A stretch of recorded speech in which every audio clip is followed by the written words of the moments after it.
আগামী নির্বাচনে নারীর অংশগ্রহণ নিয়ে রাজনৈতিক দলগুলোকে সচেতন হওয়ার আহ্বান জানিয়েছেন বিএনপির স্থায়ী কমিটির সদস্য ডক্টর মঈন খান।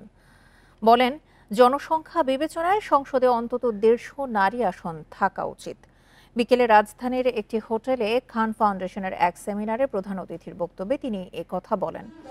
তার মতে, মানসিকতার পরিবর্তন না ঘটলে শুধু সভা সমাবেশ আর সেমিনারে কোনো সুফল পাওয়া যাবে না। নারী নেতৃত্ব বাড়াতে আগামী নির্বাচনে সব দলকে নারীদের মনোনয়ন দেওয়ার আহ্বান জানান তিনি।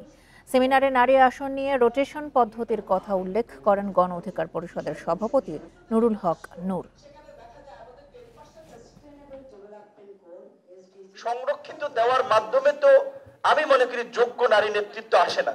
ওইটা তো বিভিন্ন জনের পরিচিতি, স্বজন প্রীতি কিংবা বিভিন্ন পুনর্বাসন বলা চলে, কারণ একজনকে সরাসরি দিতে পারে না, কিংবা অমুকের ওয়াইফ, অমুকের মেয়ে, অমুকের এই আত্মীয় বিবেচনায়।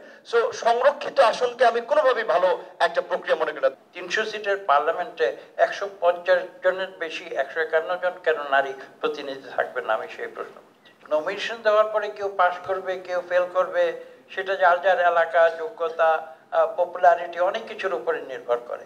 সেই কারণে দল নমিনেশন দেবে না মেয়েদের, এটা তো কোনো